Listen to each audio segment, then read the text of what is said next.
Salve, salve, minha galerinha! Muito bom dia pra você, quase boa tarde, né? Já é meio-dia. Hoje tem Furacão, estreia do Atlético na Arena da Baixada na Série B, né? Primeiro jogo em casa nessa competição e hoje justamente contra o Criciúma e eu vim aqui falar um pouquinho sobre esse adversário, contar um pouco da história, curiosidades, principais ídolos, assim como eu fiz com o Guarani de Bagé, com o Paysandu. Vou fazer também agora com o Brusque, né, que foi o time sorteado aí para nos enfrentar na Copa do Brasil. Então fiquem ligados que sempre vai ter esse quadro aqui para a gente conhecer um pouquinho melhor os nossos adversários aí de 2025. Mas antes de qualquer coisa, já deixa seu like, já se inscreve no canal, fica ligado na programação da Threads, que a gente tem muito conteúdo aí rodando todos os dias. Hoje, inclusive, a gente vai ter jornada esportiva pro jogo, hein? Então, pré-jogo, durante o jogo, com narração e comentários, e depois o pós-jogo de sempre, estarei lá também.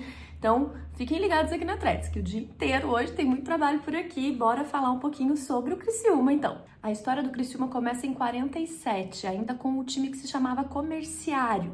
E em 78, após uma reestruturação, ele passou a se chamar Criciúma. O clube leva as cores do Penharol, que teve aí uma certa inspiração, mas também simbolizam a riqueza, o carvão e a paz. O carvão porque Criciúma é a capital brasileira do carvão, então muito forte essa cultura carvoeira, por isso que inclusive o Criciúma se chama, né, de clube carvoeiro, os torcedores se autodenominam carvoeiros e tudo mais, então ele carrega toda essa cultura do carvão aí que anda lado a lado com a história da cidade de Criciúma.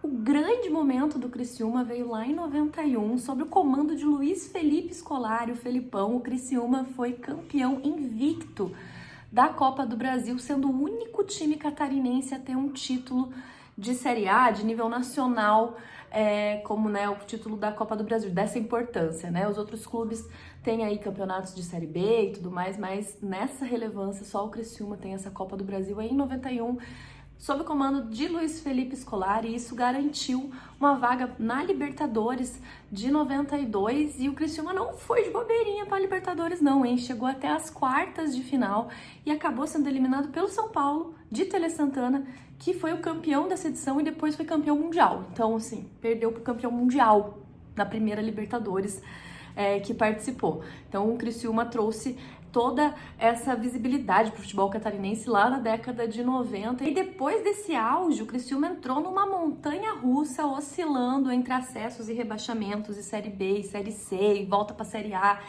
e aquela coisa toda. E aí, entre seus principais títulos, né, tirando aí a Copa do Brasil, que eu já comentei, o Criciúma tem um campeonato da Série B em 2002, e um campeonato da Série C em 2006. Além disso, ele é o terceiro maior campeão catarinense com 12 títulos.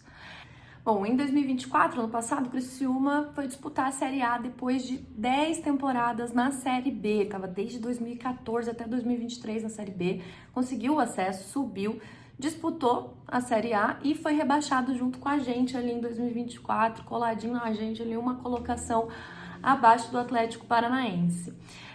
Ano passado, o Criciúma foi campeão do Campeonato Catarinense e esse ano ele disputou a Recopa Catarinense, que é um jogo disputado entre o campeão do Campeonato Catarinense e o campeão da Copa de Santa Catarina, que foi o Concórdia. Então eles se enfrentaram, o Criciúma saiu ganhando nessa.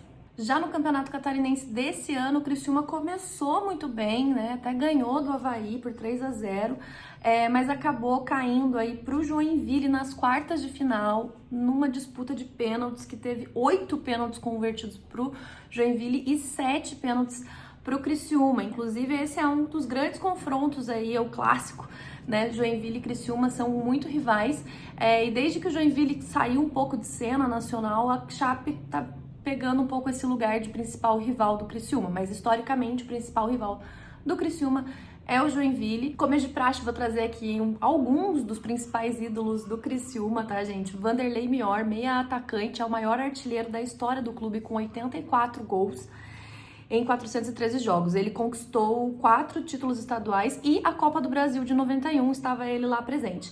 Nas minhas pesquisas não apareceu o Felipão aqui, mas eu imagino que o Felipão também seja muito importante, né, por ter sido campeão da Copa do Brasil com o Criciúma. Também tem o Wilson, zagueiro, que é das categorias de base do Criciúma e também foi campeão da Copa do Brasil de 91. O Paulo Baier, né, gente? A gente não pode não mencionar nosso maestro Paulo Baier, também figura super importante na história do Criciúma, tanto como jogador quanto como treinador. Tem também o Itá, que é lateral esquerdo, que também estava em 91, e o Roberto Cavalo, volante, que foi muito importante aí nas conquistas dos anos 90 e depois também foi treinador do clube. O jogo hoje é na Baixada, mas no segundo turno vai ser no Heriberto Rios, estádio do Criciúma, que tem capacidade para 19.300 pessoas, mas que já teve jogo com 30 mil pessoas pela Série B aí. Criciúma conseguiu esse feito no jogo, porque realmente a torcida carvoeira, a torcida do Criciúma é uma torcida muito presente, muito fiel, que cultiva muito suas raízes, ainda mais com toda essa questão, né, do Criciúma andar muito de mãos dadas com a cidade de Criciúma, né, o time com a cidade. Então os cidadãos de Criciúma têm esse carinho muito grande, acompanham o time de perto. Bom, gente, eu fico por aqui por enquanto, tá? Porque hoje tem jogo do Atlético na Arena da Baixada, estarei lá, quem quiser tomar um shopping comigo, tá, gente? A partir das, sei lá, 18 horas, 17h30, tô chegando já na Baixada e depois tem pós-jogo, mas enquanto isso também fica ligado na Atlético que a gente tem jornada esportiva hoje, tá? Tchau, gente, até daqui a pouquinho!